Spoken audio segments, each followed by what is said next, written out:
Ang simula ng unang aklat ni Samuel. Sa Ramataim Zophim, isang maburol na lugar sa Ephraim, ay may nakatirang lalaki na Elkana ang pangalan. Siya'y anak ni Jeroham at apo ni Eliu na anak ni Tohu at apo Zuf na Efrateo. Dalawa ang asawa ni Elkana, sina Ana at Penina. May mga anak si Penina, ngunit si Ana ay wala. Taon-taon pumupunta si Elkana sa Silo upang sumamba sa Panginoon, sa lugar na pinaglilingkuran ng mga anak ni Eli na sina Ofni at Phines, bilang mga saserdote.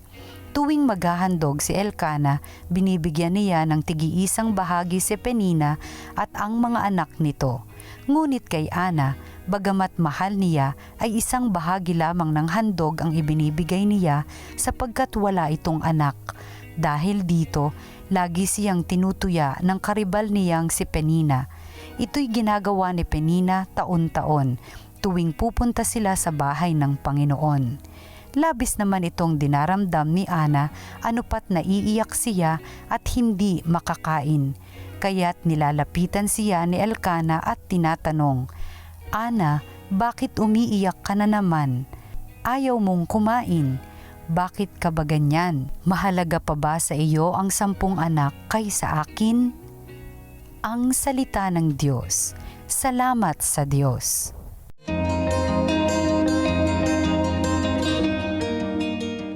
Maghahandog ako sa Diyos ng pagpupuring malugod. Sa Diyos ko't Panginoon, anong aking ihahandog sa lahat ng kabutihan na sa akin ay kaloob? Ang handog ko sa dambana ay inumin na masarap bilang aking pagkilala sa ginawang pagliligtas. Maghahandog ako sa Diyos ng pagpupuring malugod. Sa tuwinang magtitipon ang lahat ng kanyang hirang, ang anumang pangako ko ay doon ko ibibigay. Masakit sa kalooban ng poon kung may papanaw, kahit ito ay iisa, labis siyang nagdaramdam. Maghahandog ako sa Diyos ng pagpupuring malugod. Kapag nagsama-sama ang lahat ng iyong hirang sa templo sa Jerusalem, ay doon ko ibibigay ang anumang pangako kong sa iyo ay binibitiwan. Maghahandog ako sa Diyos ng pagpupuring malugod. Ang mabuting balita ng Panginoon ayon kay San Marcos. Pagkatapos dakpin si Juan, si Jesus ay nagtungo sa Galilea at ipinangaral ang mabuting balita mula sa Diyos. Dumating na ang takdang panahon at malapit na ang paghahari ng Diyos. Pagsisihan ninyo talikdan ang inyong mga kasalanan at maniwala kayo sa mabuting balitang ito. Samantalang naglalakad si Jesus sa tabi ng lawa ng Galilea, nakita niya ang magkapatid na Simon at Andres na naghahagis ng lambat. Sila'y mangingisda. Sinabi ni Jesus, "Sumama kayo sa akin at kayo'y gagawin kong mamamalakaya ng tao." Pagdakay iniwan nila ang kanilang lambat at sumunod sa kanya. Nagpatuloy siya ng paglakad at sa di kalayuan ay nakita niya ang magkapatid na Santiago at Juan, mga anak ni Zebedeo. Sila'y nasa kanilang bangka at naghahayuma ng mga lambat. Tinawag din sila ni Jesus at sumunod naman sa kanya. Iniwan nila sa bangka ang kanilang ama kasama ng mga taong upahan. Ang mabuting balita ng Panginoon. Pinupuri ka namin, Panginoong Hesukristo.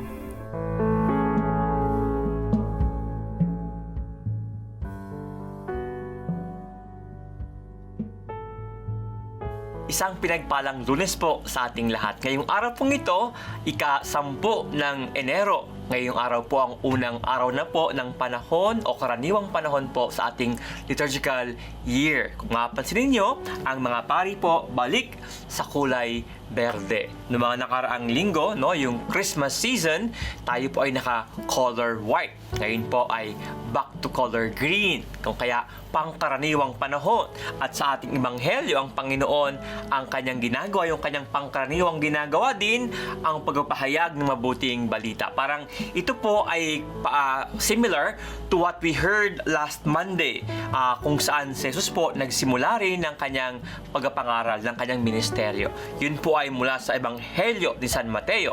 At ngayon pong linggong ito, ngayon pong Lunes na ito, ay galing naman sa ebanghelyo ni San Marcos. Ang pagkakaiba lang, as Jesus began His ministry, siya po ay nagtawag ng mga collaborators, ng mga first disciples. We have heard sa ebanghelyo po, kanyang tinawag ito pong si Simon at ang kanyang kapatid na si Andres, yung dalawa pong unang alagad. At gayon din, itong mga anak ni Zebedeo, si Santiago at si Juan, no? James and John.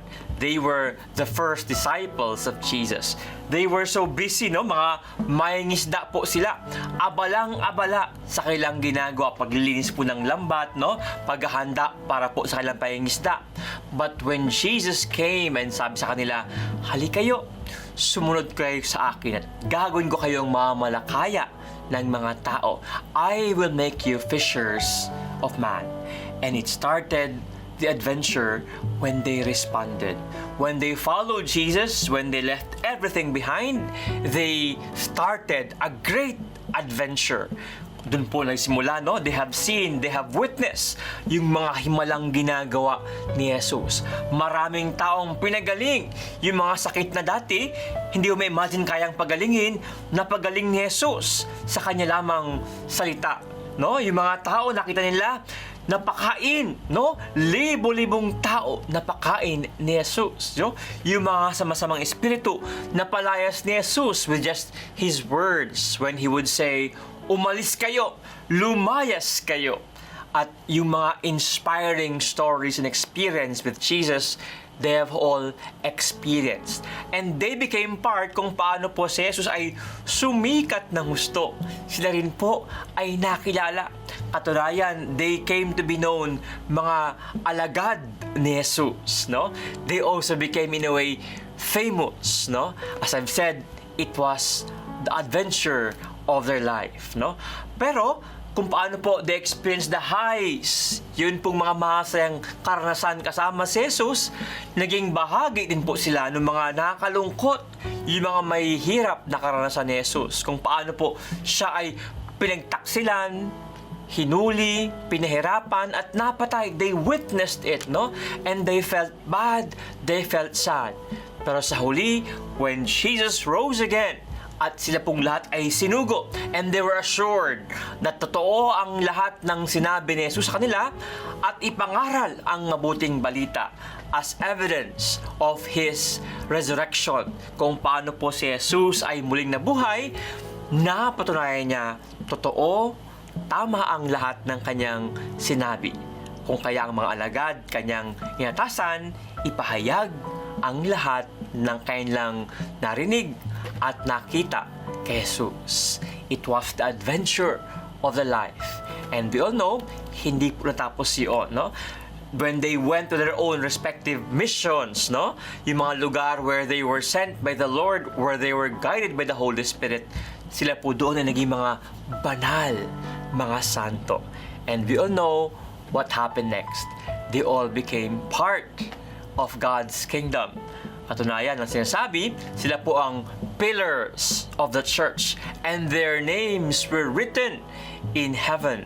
Their names were in the book of life. It was the best way to end the adventure on earth and start their adventure in heaven with their Lord.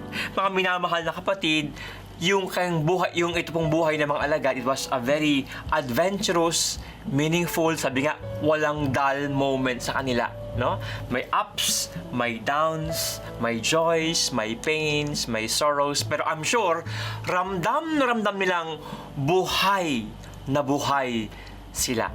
Dahil po, nagsimula yun nang sila ay tumugon sa tawag ni Jesus. Hali kayo, sumunod kayo sa akin. Naalala ko po, ako din, nung ako po ay naging pari, ito rin po ang naging buhay ko. It became an adventurous life, no? Ako ay pinapadala kung saan-saan, no? Saang parokya, no? Saang bansa para mag-aral, para matuto, and then sa ibang mga ministeryo, ngayon po sa media, no? At sa kabataan. It was a very meaningful and colorful life, and it was felt I found fulfillment in being a priest. Totoo, may mga nakakalungkot, may mga masaya, may mga exciting na mga karanasan sa buhay. Again, it all started when I responded to God's call, halika, sumunod ka sa akin. Pero mga minamahal, ang pagtawag po ng Panginoon ay hindi lamang para sa mga pari o sa mga alagad. Katunayan, ang bawat isa po sa atin, yan ang paanyaya ni Jesus. Halika, sumunod ka sa akin. At there is an adventure waiting for you. One that will give meaning and joy to your life. Kung nasaan ka man ngayon, when you respond to God's call, I am sure may nakaabang na adventure na exciting para sa iyo. And you will find fulfillment in life. Ang kailangan lang, ikaw ay tumugon sa kanyang paanyayang sumunod sa kanya. Simulan mo sa iyong prayer life, no? Tell God, Lord, I want to follow you. And then sundan mo sa iyong pagsisimba. And in the church, you would hear kung paano ba ang Diyos ang kanyang mensahe at ang kanyang espiritu, ikaw ay ginagabayan. And finally, you would know where God is sending you. And say your yes to God, you will find meaning and you will find fulfillment. Totoo po, para bang ang sabi ng Diyos, halika, iwan mo ang lahat, sunod ka sa akin. Father, parang hindi ko naman ata kaya yon. Pero at tandaan, ang sabi ni Jesus, gagawin ko kayong mga mamalakaya ng tao. You are fishermen, now I'm going to make you fishers of men. Hindi naman talaga malayo ng husto, no? Para bang ibang mundo ang pupuntahan mo. Hindi. Katunayan, whatever gift and talent you have, whatever experience you have, God can make use of that para ikaw ay maging paraan upang ang ibang tao ay maakay sa Kanya. And this will give you meaning, fulfillment, and joy. Ngayon pong bagong taon na ito po ang paanyaya po sa atin na tayo po ay tumugon sa panawagan, sa paanyaya ni Jesus. Halika, sumunod ka sa akin. At mayroong napakagandang karanasan, napakagandang kwento ang nag-aantay sa iyo. Sa huli, ikaw ay magiging kabahagi ng paghahari ng Diyos. Let us respond to God's call today, and a great, holy, meaningful, and fulfilling adventure is waiting for us. Sa atin pong lahat, isang pinagpalang Lunes.